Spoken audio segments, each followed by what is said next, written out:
It was Rocky 2, right? Rocky 2 when he was on stage with Apollo Creed. And then, it was 3. It was 3? 3 because he fought Drago. I've seen like maybe half of the first one. Oh, James Brown. You know who does a great impression of James Brown? Who? Eddie Murphy. Eddie Murphy can do a James Brown like nobody's business. It is so good. Find it out on YouTube. He actually does it in front of him, which is even crazier. And James Brown's like, oh my goodness, that's me. That is absolutely me. Max with the update there. Paul Ihander with you. Next up here on 99.9 The Fan. Going to talk some NFL football. We are 1 week away. A single week away from rookies reporting to training camp for the Carolina Panthers. Yeah, we've been doing a lot of calendar watching. You know, it's Bastille Day today and the 30 days since the Carolina Hurricanes won the Stanley Cup. We're just a week away from the NFL breaking camp in Charlotte. Yeah, time keeps ticking and moving forward. Something yesterday struck me, and I heard this conversation yesterday during the drive with Tim Donnelly, and Tim Donnelly joining us here in studio, about Bryce Young and how executives just don't seem to be in love with him for some reason. And Tim, as we bring you up here, how does Bryce Young ever overcome that hurdle of that kind of, is it disrespect or is it just past performance kind of sticking in people's heads? First of all, appreciate you having me. And yes, everybody should go check out Eddie Murphy doing the hot tub SNL skit impersonating James Brown. Had to get that in there. When it comes to Bryce, I think it's a consistency thing. That's what he needs to do to get executives on his side, right? Because we've seen kind of the dichotomy this offseason with, I call it list season. You mentioned watching calendars. Like the players, when they voted for the NFL top 100, put him in the top 100, but the executives and scouts didn't put him even getting a single vote for a top 20 quarterback in their top 10 rankings. And I think it's because players see the highs and go, that guy's good, but executives are thinking job security, and they're like, we can't have bad weeks, right? We need every single week to be a certain level of floor, and what we've learned about Bryce, at least through 3 years, is the floor is really low. That doesn't mean that he hasn't had good games or he hasn't flashed. It's just if you need him to be good every single game, he really hasn't done it. So this year, if he can be consistent, I think you'll start to get more buy-in from the people that put rosters together. Tim Donnelly joining us from The Drive every afternoon here on The Fan, 3 to 6. Check out clips on YouTube. Check the show out live, especially if you have the app through the Apple Store or the Google Play Store. So Bryce Young, consistency. Mm-hmm. Bryce Young got a friend brought into camp this year in John Mechie. And those two have meshed by all reports, at least in early camps and whatnot. They know each other. They know each other well. Did he just need a Buzz Lightyear to his Woody? If that's the case, then John Mechie is like the most important signing. If he's the safety blanket, the teddy bear, the Thunder Buddy. There you go, Thunder Buddy. The Tech fans out there. Maybe, but I mean, I would rather get the player that's going to be out there on the field a ton. I'm not sure John Mechie will be playing a bunch. Tetero McMillan has to get his targets, obviously. Jalen Coker just got paid. He's going to get his targets. I still think there are people in that building that are going to try to force the Xavier Legette thing, and they used a third-round pick on Chris Brazzell out of Tennessee. So the reps might not be there for John Mechie, but I talk often about how I was a holder in college, holder for kicks, and I was like a therapist for my kicker, right? I knew the songs to sing to him. I knew the things he needed to calm down before big kicks, and if you would have had us mic'd up, we wouldn't have made any sense. John Mechie might be able to be that for Bryce, right? They're two guys that go back to college when Bryce was at his best with Alabama. So maybe he knows like the little buttons to push and strings to pull to get Bryce on the right side. But I don't know if he'll be catching that many passes. So there's chemistry between those two. There's certain chemistry with him and Tetero McMillan, the NFL's Offensive Rookie of the Year. But how challenging is it? And you've had voices in your head throughout your high school and your college career, Tim, having a different offensive coordinator in your ear, knowing that it's Brad Idzik's voice and not Dave Canales' voice in your ear in a very pivotal season, I think we would all agree, for Bryce Young.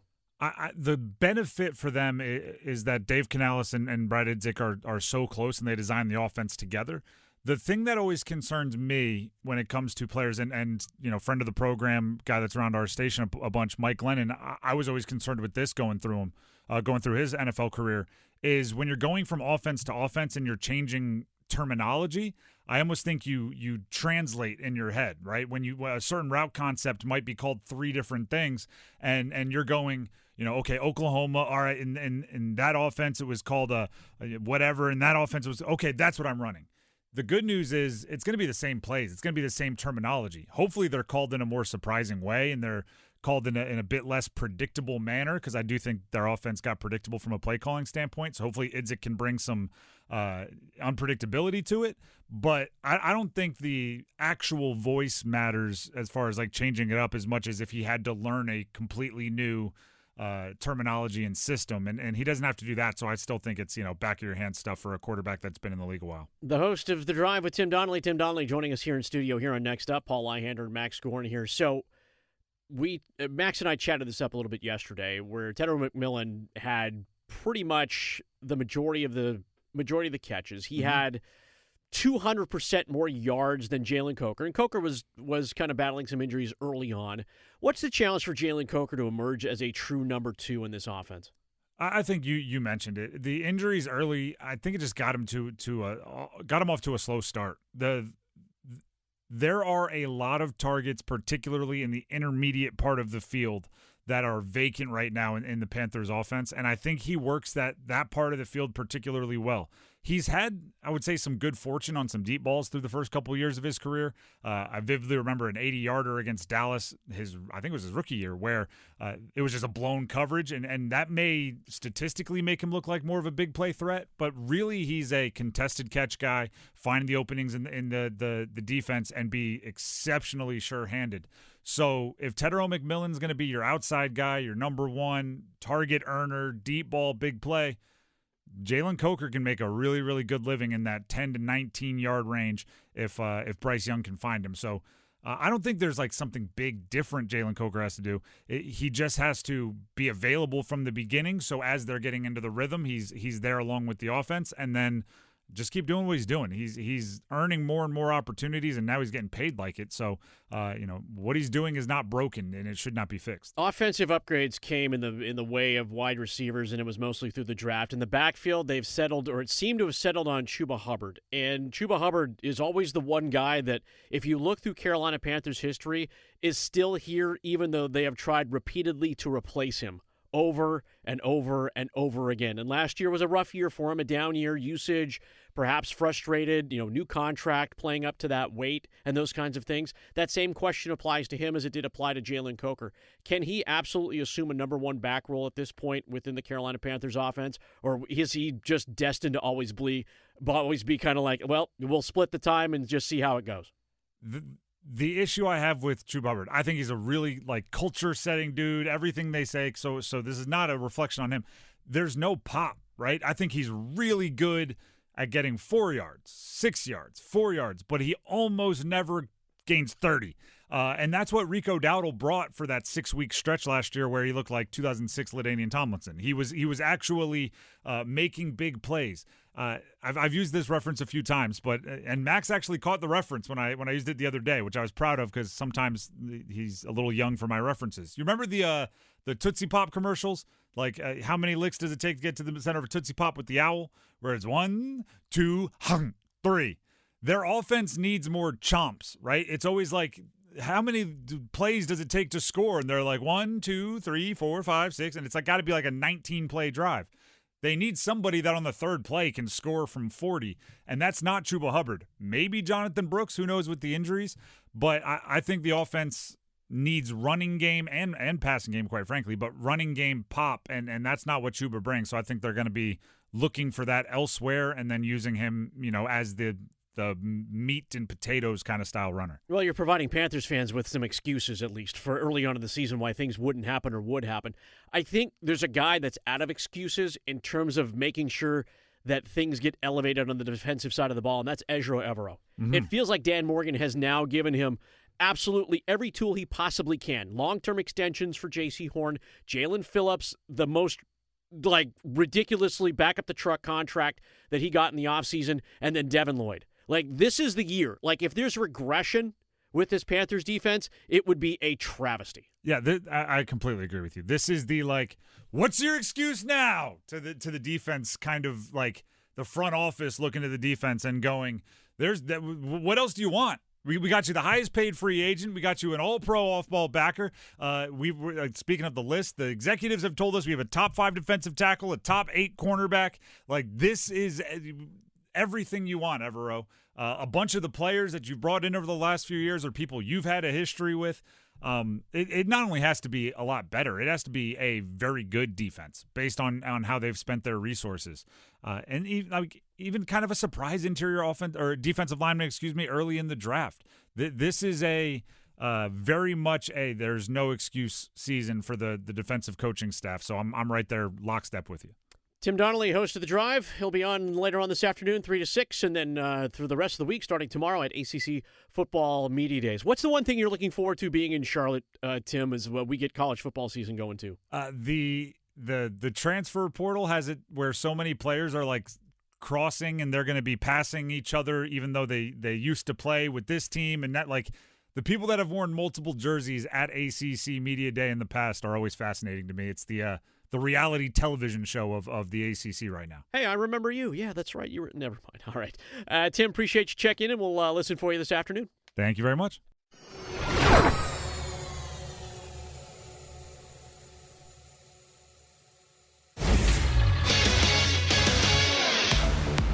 I'm Max Goren with 3 things you need to know right now from 99.9 The Fan. The World Cup semifinals kick off today with tournament favorites France taking on Spain in Dallas at 3 o'clock. The winner will advance to the World Cup final at MetLife Stadium on Sunday, where they'll face the winner of England and Argentina. The loser will play in the third-place game on Saturday. Major League Baseball's Home Run Derby took place in Philadelphia last night, and while hometown star Kyle Schwarber advanced to the final round, St. Louis Cardinals right fielder Jordan Walker homered on his final 6 swings to take the Home Run Derby title. Citizens Bank Park will host the All-Star Game tonight at 8 o'clock. Former Triangle College basketball stars continued to put on a show at NBA Summer League yesterday. Henry Vaystar scored an efficient 20 points in a win over the Celtics for Atlanta, while Cameron Boozer and Caleb Wilson each put up strong performances to lead their respective teams in scoring. For all the latest news on your favorite teams, download the 99.9 The Fan app or visit 999thefan.com.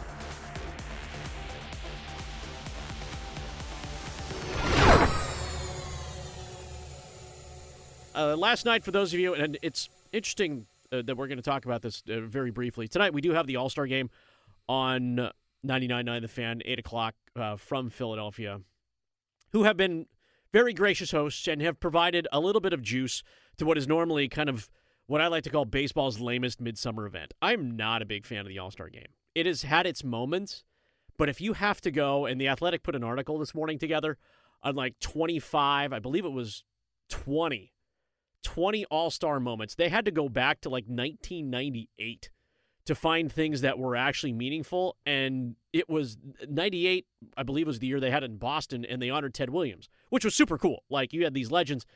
Baseball's tried to do that ever since, and it was like, okay, so you're looking for, like, moments in the All-Star Game, and you just don't get them. And you've got, pitchers opting out, and, batters who are getting, like, one at bat, like Mike Trout, okay? Mike Trout, who's, by all means, like, everyone agrees that at some point he will get into baseball's Hall of Fame in Cooperstown. He's hitting .237 this season. .237. He is going to bat leadoff tonight for the American League. You can't get swept up in batting averages anymore, Paul. Like, the best batters in the league are hitting like .260 and .270. I get that, but still, you could... I like Mike Trout, even though I'm a Dodgers fan. The Angels, I do like Mike Trout. Totally get it. There's only 8 players in baseball who are hitting over 300 this season. And are all 8 in the All-Star Game? They should be. Yordan Alvarez almost certainly is, but the rest I don't think so. Right. So again, name me the rosters of the All-Star teams. This is where you have the challenge of the MLB All-Star Game. Jordan Walker, though, turned his hat backwards. And as simple as that sounded, watching the little bit of the Netflix broadcast of the Home Run Derby where Walker went up there, it threw me back to Ken Griffey Jr. And I think anytime you can harken back to younger players who made impacts on baseball is a good thing. And he channeled his inner Ken Griffey Jr. and by the end, took Philadelphia's fans, who, by the way, booed everybody that wasn't named Kyle Schwarber or Bryce Harper. Booed everybody. And to their credit, it was lustful. It continued and continued and continued right on through the final, in which Walker had to hit, as Max mentioned in the update, 6 consecutive home runs to beat Kyle Schwarber in his own place where he plays baseball. And Jordan Walker, who talked about playing in Little League and his favorite thing was to hit home runs, and hopefully some fielding instruction came along with that, became Home Run Derby champion and got to share it with his parents and shared it with his grandma, who made custom jerseys. And then he earned $1 million. And as Max pointed out to me as we were prepping for the show, made more money in a 2-hour appearance at night in Philadelphia than he's going to his entire 2026 baseball season. Like, that's the kind of stuff that you hope they can lean into, but it's like this fleeting glance. And now there's a thought that Major League Baseball players could play in Los Angeles in the Olympic Games. And would be good.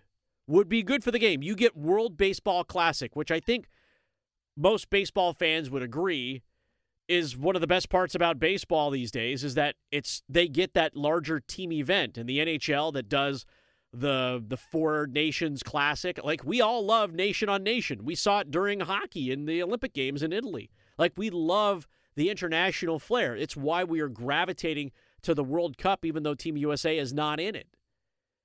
But the Major League Baseball Players Association isn't crazy about, apparently, Major League Baseball players in Olympics because of things like hotel rooms and how many tickets they would be given to go watch these games, which would be played at Dodger Stadium. Like, really? Like, if you want to capitalize on any sort of momentum that you might have, especially when it comes to international play, which we all seem to have an appetite for, and certainly in recent years, and it's continued right now, then y'all need to get out of your own damn way. Live in the dorms. Like, do the dorm thing. Find a way to create a magical team hotel house with one of your sponsors. Like, figure it out. Because we like that kind of stuff. We love that kind of stuff. Now, the only thing, we would get that pause again, right? In baseball, it would be a longer pause because of the longer season. Oh, no. You're telling me they don't have to play 162 games that season? What are we going to do? You would have roughly 3 weeks off. Oh, no. They're only going to play like 135? That's not enough. And there's issues with service time and preparation. I'm like, if you want to get it done, you better come together quick and make it happen. There is a desire for this. I would take this over an All-Star game any day of the week. And I am speaking as someone who works at a radio station that's going to carry the All-Star game tonight. I would much rather have International Olympics play between countries.